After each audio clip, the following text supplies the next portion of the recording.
Welcome to Unlocking Las Vegas with your favorite redhead realtor, Erin Pearson Mills. We're going to be covering the greater areas of Las Vegas all the way to Pahrump and Mesquite, talking about trends, events, sports, and more. I'm super excited to welcome all of our guests this year and have a great time, which is everything Unlocking Las Vegas. Welcome to another episode of Unlocking Las Vegas with your host, Erin Pearson Mills, and my steady girlfriend over here, Leslie McGarry. Hi. Hustle and Heels. Hi. Hi, it's been a minute. Welcome home, friend. Yes. So it's been few and far between that I actually take a long vacation. In my opinion, 5 days was a very long time to pretty much unplug. That ended Based up being on your 6 social media, days. it looked like 104 days. Oh, I know. People still call me and they're like, I don't mean to bother you. And I was like, I've been home for almost a week, but I have 18 days worth of storage, which is, it's fun. You know what? Great. I mean, that's why I teach social media, how to unplug on your vacations. But here in Vegas, at least, maybe it's like, because I know it's not correlation with Utah with spring break for people that have kids that you do not school anymore. No. Did you feel like it was like a break time for a lot of people? Because as I was working with people at the top of the month, they're like, we're just exhausted. We talked about that. There's like Blue Monday and there's like that's why they book a spring break for these kids, you know? I felt that it was weird this year because spring break was nowhere near Easter. Yeah. And I just thought it was maybe a weird time. I don't know. No, it didn't affect me. It was a separation like that last year, but this year we chose to go to Savannah, Georgia. How was the weather? Perfection. So listen, I love Savannah so much because I've only gone in the extreme spring and the extreme, November. Okay. So there's no humid, there's no heat, there's no nothing. So it's like, I want to live here. And my husband's like, I'll bring you back in August and we'll see how you feel. Right. We'll see if you want to live here when your hair is out to here from the humidity. Exactly. Yeah. Exactly. So it was awesome. But what I wanted to talk about is how grown up I feel. Oh, why is that? Because this was a completely free trip.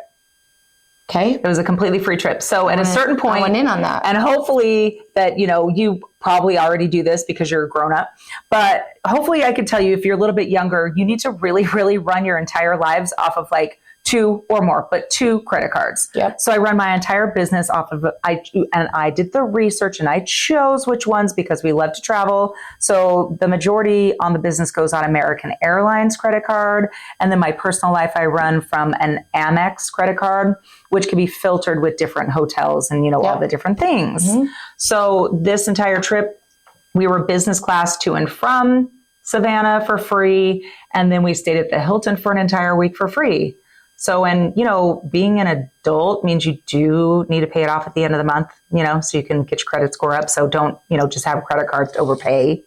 So there's a guy on Instagram called The Points Guy. The Points Guy. We're BFFs. Well, I think so. He doesn't know me.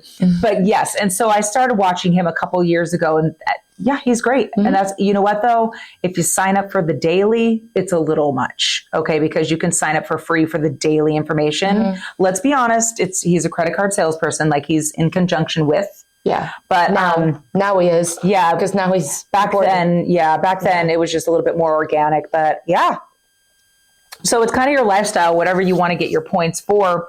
But everybody gets, they love airlines. They hate airlines. I just need to give so much props to American Airlines because it's like tornado season in parts of the world. Oh, okay. Parts of the country. So a lot of our little bounce flights were delayed and then, taking off and we had connecting flights. So using the credit card well and wisely, where the, whatever you call it, the top of the heap, the executive, platinum, amazing, elite, whatever. Okay. That does put you at the top of every single wait list. It bumps you to first class. You do get the lounges. So, I mean, we did have some stays of like 6 hours in an airport. Can I tell you how great it is to have the lounge? Free food, free drinks. There is a bar. There's business areas. It's comfortable. It's not crazy. You did a lot of content. You do a lot of work. You do a lot of content. Yep. And then we got unfortunately delayed coming home, and it was the last flight of the evening. So because of our status, we got the nicest, free hotel, the taxi transfers, they gave us like adorable like food vouchers, and I gave them away because we had the lounge. So I gave some nice looking people, just whatever. But so yeah, I just thought that was great. And then you probably do the same thing though. Yes. Okay. So what's your favorites and why? This isn't by no means a commercial. No, I just have to like give some props where props is needed. So Marriott is my absolute favorite. That's your go-to? That's my go-to. I'm a Hyatt Hilton girl. I love Marriott, loads of Marriott rewards. Like Bonvoy. Not really super excited when they changed over to the Bonvoy website, just, wasn't super great, but it does help, when, because when I was traveling doing my master's, that was the properties of choice, right? Wi-Fi. You get all your Wi-Fi for free. Yes. You get the breakfast, blah, blah, blah. So I love Marriott, but I want to bring up something else when we're talking about travel. Okay. Hold that point really quick. Here's the thing, you guys, don't book through the Expedias or the kayaks or anything like that. Literally directly through the airlines and through the hotels, because then they can help you and they can upgrade you. And if you book through Expedia, I'll only speak on what I know, which is Marriott. You don't get the points if you book through Expedia because it's booked through a third party. So exactly. You'll get the Expedia points. Now, sometimes you get, what I do is I always look on Expedia and then I go to the actual direct website. I go one step further. I freaking call and like, cause I like to like romance people and stuff like that. Yeah. And we'll talk about me traveling with my little gift bags everywhere, literally That's what everywhere. I want to talk about. Okay, go. Okay. Did I tell you how to do it? So I know you've done it. So, when Erin travels, she takes gifts and hands them out all over the plane. That's in my carry-on, yo. And let me be clear, they're little gift bags and they're filled with just snacks and treats that can get through TSA from the dollar store. But like, gum and like really great things. Go, Cal. Okay. So I follow a bunch of the Facebook groups, and one of the Facebook groups is the real estate something. Anyways, it's for real estate agents. And somebody's question last week was, and I thought of you, and I actually thought, I wonder if it was you. She asked, do you think it's cheesy to take your information, put it in a little gift bag with a gift card or with your business card and hand it out on flights that you're on? There was 700 and plus comments on this. Let me tell you something. I do not put my information in that bag. Okay. I 1000% am not a cheesy salesperson. This is out of the goodness of my heart, which hopefully will result in, some nicer treatment. But no, I'm not that person. But we become friends as we're on the flight because I'll just be like, oh, do you want to be friends on social media? I do not put it in their face like they owe me something. Got it. That's my standpoint. Got it. But there's probably nothing wrong with throwing your business card in there. But I feel it's like a little too quid pro quo. Yeah, in my opinion. It was hysterical watching the comments because the person that posed the question saw it happen on a flight, clearly not knowing what was in the little bags. Was it me? Did I get upgraded? I don't know, but it was super funny because I was like, oh, my girl does that.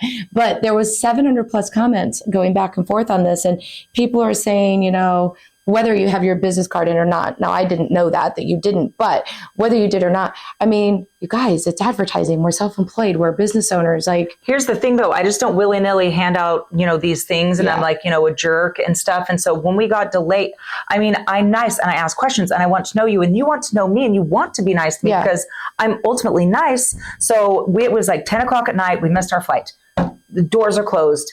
My men started getting upset. They started like boop, boop, boop. And I was like, you go away, stand far away. They were mean. I could tell it was like, cause you're standing behind a desk and you've got to deal with 400 people that just missed their flight. Mm-hmm. So I was number one, but I was like, girl, listen, everything happens for a reason. You and me, we're going to work it out together. Don't listen to anybody else. And she was like, I don't do this for anybody else. I'm going to put you at the nicest hotel tonight. I'm going to make sure that you are upgraded to first class and at the top of the list tomorrow. I don't do this for anybody. But I was nice. So like, you catch more bees with honey. Yes, but remember, we had this conversation on one of our previous podcasts, right? About handing out niceties. It costs you nothing to change someone's day. These people are screaming, she didn't cancel the flight. She didn't predict the weather. It wasn't her fault. So there's all sorts of lies floating around too. I've heard this before, ma'am. I've heard this before, ma'am. Yeah. Don't lie. Absolutely don't lie. Because I was like, listen, I have nowhere to go. I don't have anywhere to go. I'm good. So this is going to be the easiest, funnest, transaction. Like, what's going, because I'm not going to sit and scream that I've got a business meeting, because I don't. Yeah. Remember, we talked about that too. I said, if it's not going to affect me 5 minutes from now, 5 hours from now, or 5 days from now, I'm really not going to put a lot of energy into it. You can't change what was happening. So you just got to go with it and make an extra day of it. Do something else. Get some more content. Like, have another day of vacation. It's all going to be fine. Yeah, it's all going to be fine. It was absolutely fine. It was a great time. But I love that you got that for free. Yes. Yeah, that was really, really nice. And you know what? We didn't have any clothes on. So, I had to just talk the men and myself. Here's the thing. So it's 11 o'clock at night now. We're running just to get 4 or 5 hours of sleep. Yeah. And I am running in and out of every little store that was still open in the airport looking for eyelash glue. Now I will never not have it in my actual personal purse, because we had no clothes. That's fine. We can sleep like this on a bed, and I just like a corpse. Okay. Because I was so concerned for my eyelashes, and my husband's like, and my son, not toothpaste, not deodorant. Eyelash glue. There we go. Glue. So yeah, that was something that I will definitely pack in my bag. But I couldn't be upset. I didn't have medication that I needed that I packed under the, so I don't know. Well, if you need something, be prepared to stay overnight and think of your eyelash glue. Or what's most important to you, like your phone charger. Because a lot of people, that all in my backpack. A lot of people do pack it underground. I travel with 5,000 different chargers for all the different cameras. And so, but I did throw in, the charger. So I don't know. It was fun. I love that. See, travel hacks right here. Travel hacks. Kirsten Mills. Yeah. And definitely if you're trying to up your social game, I did drive my family absolutely insane, because all I do is take, content constantly, and people are still calling me like, oh, you're still in Savannah, we don't want to bother you. I'm like, oh no, I'm home. I just have content for 2.5 more weeks. Right. So now I'm working really, really hard in the office, and I actually don't even need to create content because I have so much saved up. But I have to tell you, because of social media, and you guys know that, I'm a social media coach. I'm always here to help you guys. You can find the links anywhere. Link is, in the description. I did contract, and I'm on my sixth listing when I was absolutely not working. And because I'm so present on social media, all of them were like, we see that you're in Savannah, but when you get back. And so, and I can directly prove exactly where that came from. Mm-hmm. And a lot of them, the most shocking one was a neighbor that we really love each other, but he's told me to my face, I will never hire you because my best friend is an agent. That's amazing. Mm-hmm. Would you still like to come to my child's birthday party? Like, they're good neighbors. So when they did reach out, I thought it was wonderful, but it's just because they see how much I do. Yeah. And they chose me over their bestest friend just because of the work ethic, which I appreciated. Yeah. Mm-hmm. You can't get your feelings hurt when your friends and family don't use you. Nope. You can't get actually kind of call it a blessing. I wish everybody well. If I see somebody that's close to me uses someone else for a mortgage, I always send them a happy housewarming card or message them and say, this is so amazing. I can't wait to see dude, what is our biggest hashtag? Community over competition, kids. There is more than enough here on the podcast next week, because I like to get a little bit more information before we really talk about it, is the NAR settlement, the National Association of Realtors. People are really freaking out, and there's so much misinformation floating around. People are actually calling me, why haven't you made a video about this? Personally, I don't have all the information yet. I have about 88% of half-baked information, but until it goes through the court systems, until all the actual documents flow through each individual, we're talking the Las Vegas market is going to be different from the Miami market. It's business as usual over here, kids. Mm-hmm. So I'm excited for that. Yeah. Next week, we'll have a little conversation when we know a little bit more. And honestly, kids, just educate yourselves. Try to not from social media, actually talk to your brokers and, the people in the know. And we'll talk about that next week. But today was light and fluffy. So get your credit score up, right? For many different purposes. Get your credit score up and get yourself a travel credit card. Yeah, do your research on the different ones. There are great YouTubes on that. I love the YouTubes breaking down the travel credit card. So it was good to see you. Welcome home. Okay, we'll see you next week.